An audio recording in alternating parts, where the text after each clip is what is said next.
Let's change the front brake pads and rotors on this 2016 Nissan Sentra. Okay, I'm not going to show you how to jack your car up and remove your wheel. If you can't do that, you probably need to turn in your man card anyway and not try this job. But one question people always want to know is, how do you know if you need to replace your rotors or not?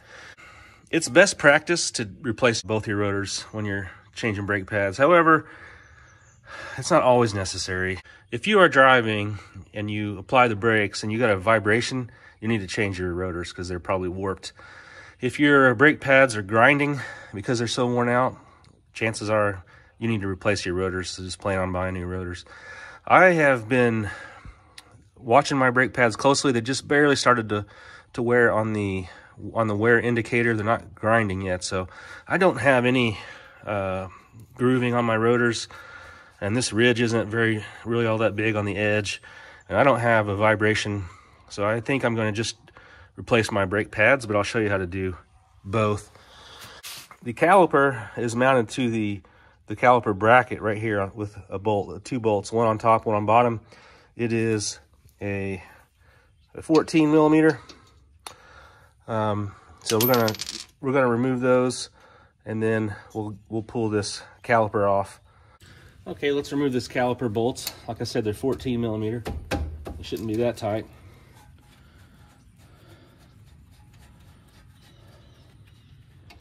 One on the top, one on the bottom.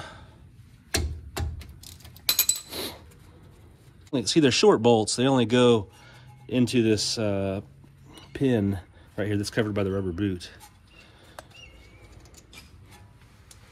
Yeah, we should be able to remove the caliper. You may have to push it a little bit to try to get that piston to compress just a little so you can pull it off. Once it's off, you don't want to let it hang by that rubber hose. That's too much stress on that rubber hose. So I've got some zip ties. I already put 3 or 4 zip ties together. And I'm just going to go through this mounting hole here and tie it up to the coil spring, the shock, basically. You can use a piece of wire or whatever you've got. A round piece of string even. Hard to do this with gloves on. There we go. So now I've got my caliper kind of hanging there. And we can, later before we put the new pads on, we'll compress this piston in. Now you'll have visibility to your brake pads. Let me show you there. So here are my brake pads. You can see they're very thin, but they're not totally gone. And that's good. That means I wasn't totally grinding metal to metal there on the rotor. So my rotors, that's why my rotors are still good. Press on this pad. Ow.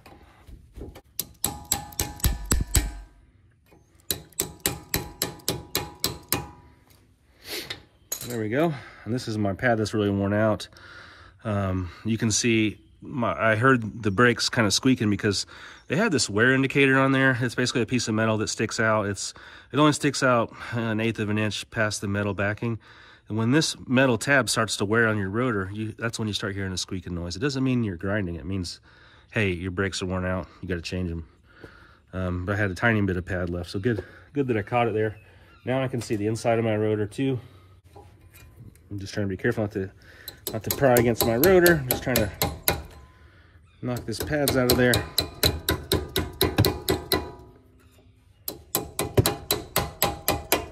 There it goes. Again, the wear indicator was not quite wearing on this one. See how it's not shiny on the edge there. Actually, upon closer inspection, I am going to change my rotors. This is my inside pad. You can see the top of it here. See how it's worn down quite a bit more than the middle area. It's because there's a big ridge on the inside of this rotor. I'll show you it. There's a big ridge that's pretty rusty, and it's preventing my brake pads from getting kind of even pressure on the rotor there. So I'm going to go ahead and change my rotors out.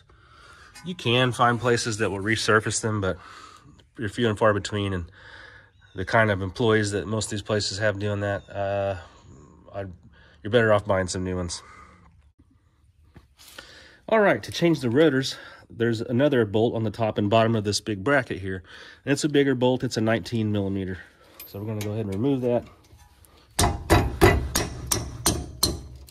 It's probably fairly tight, but that's okay. Get a 1/2-inch ratchet or a big wrench.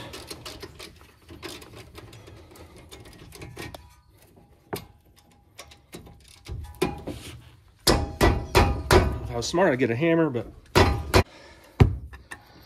do have a big breaker bar here. Will let me get some more torque on it. There we go. Broke it loose. Now I can use my ratchet on it.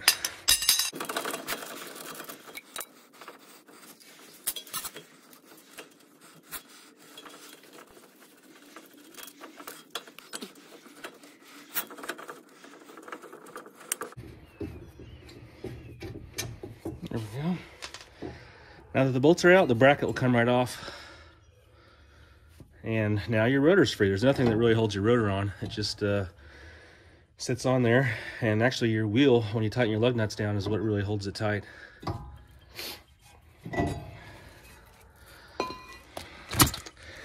Now that my rotor is off, I got better visibility. This is the inside. It's really bad.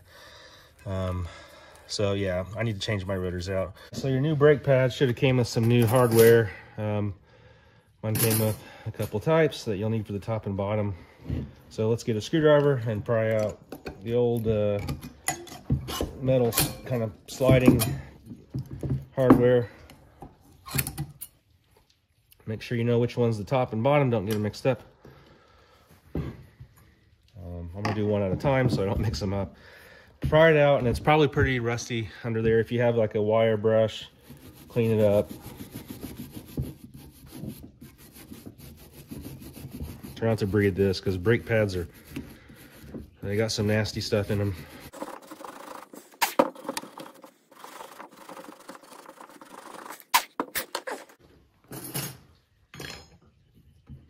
So like that, and we'll put that in there.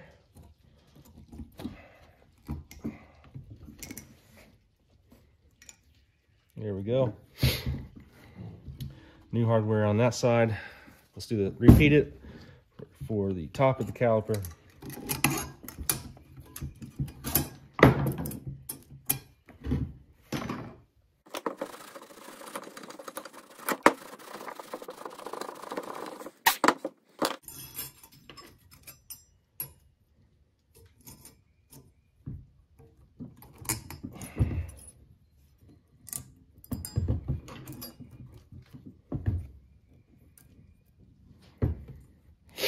There we go.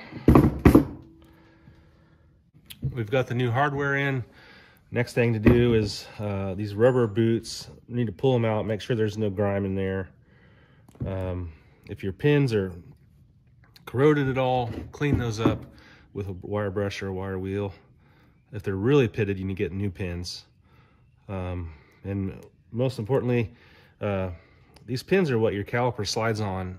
As your pads wear out, your caliper floats kind of back and forth. So make sure these pins have good grease on there. I'm gonna wipe off this old nasty grease and apply some new grease. Your brake pads probably came with some grease. If not, pick up some brake pin grease at the auto parts store. You can get it in little packets up by the cash register usually. All right, let's clean this old grease off of here.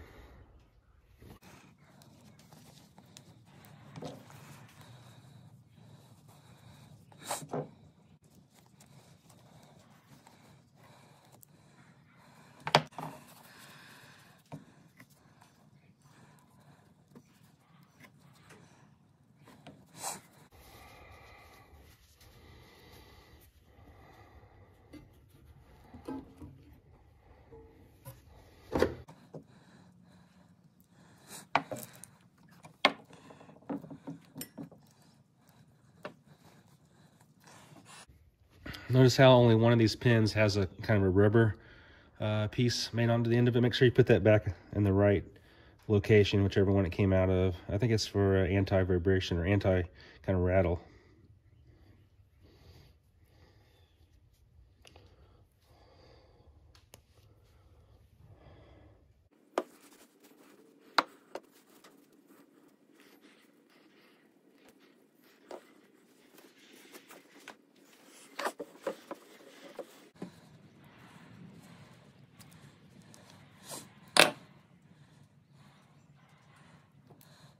Okay, let's get some new grease on those pins.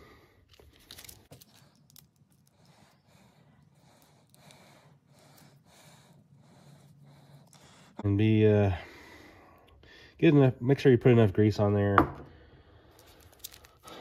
This is the only thing that keeps your calipers sliding around. You don't want to corrode or anything.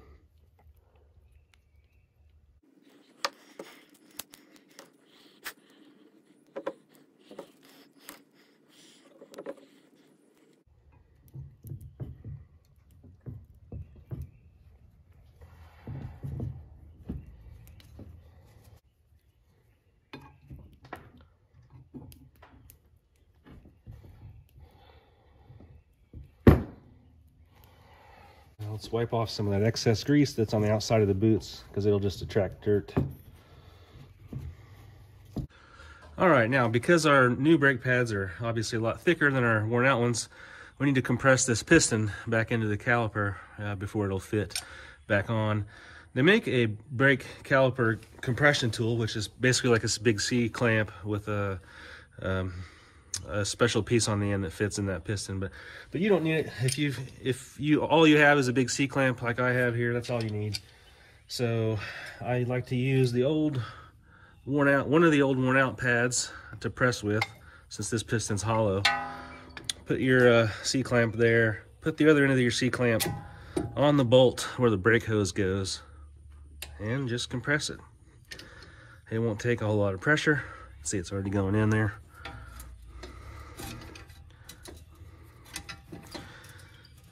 If you have a brake compression tool, great, but C-clamp's all you need, really. Take your time pressing it in.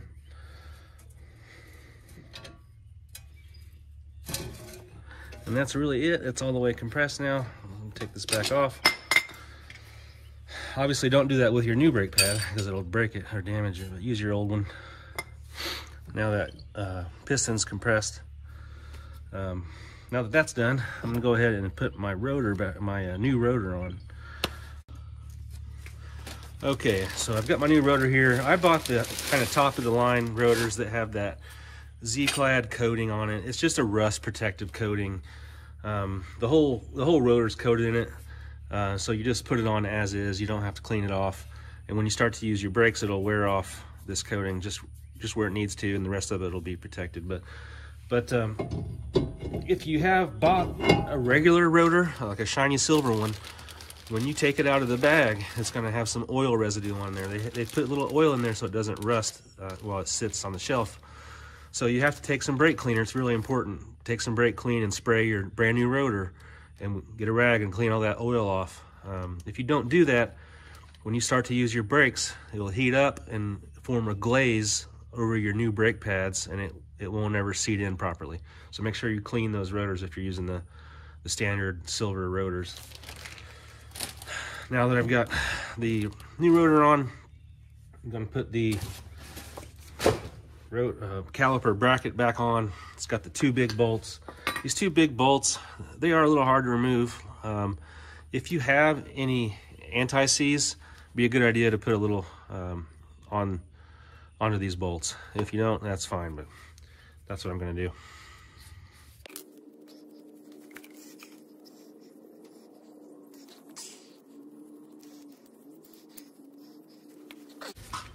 Okay, let's put our caliper bracket back where it goes.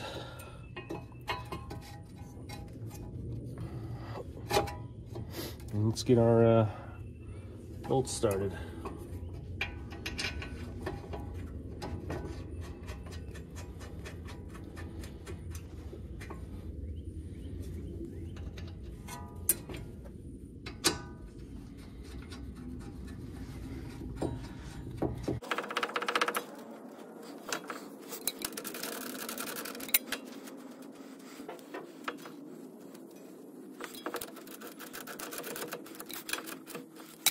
Okay, I don't know the torque on any of these, but just use some common sense. These big bolts on the bracket, you can get a 1/2-inch wrench or ratchet and get pretty tight, especially if you have some anti-seize on there. I'm sure you can find the torque specs on Google if you prefer.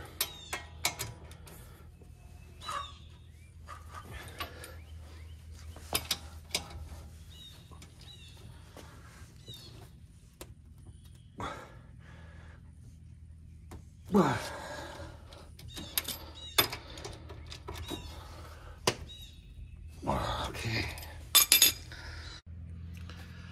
Now it's time to put your new pads back in. Make sure you get them on the right side. The wear indicators are on the top. Just to give you a comparison, here's my brand new pad. Here's my worn out one. They were definitely shot.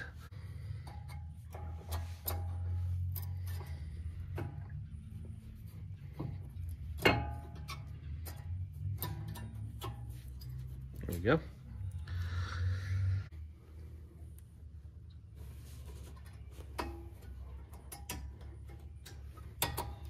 There we go. It's on there.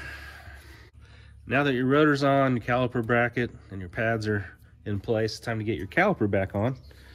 I'm going to cut that zip tie I had it hanging by. And we'll just put it in place. Since we've already compressed the piston, you'll have to squeeze in the rubber boots there. Where they go.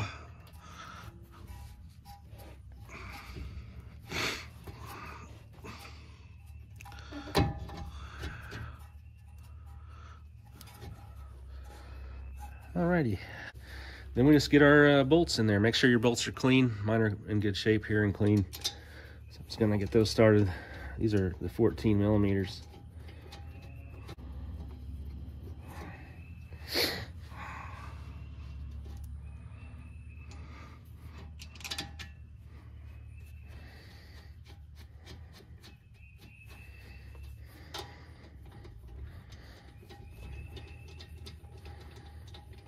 Okay, again, these weren't very tight.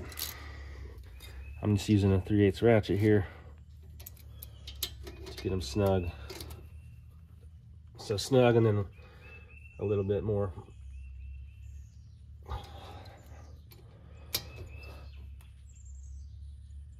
Okay, that should be it.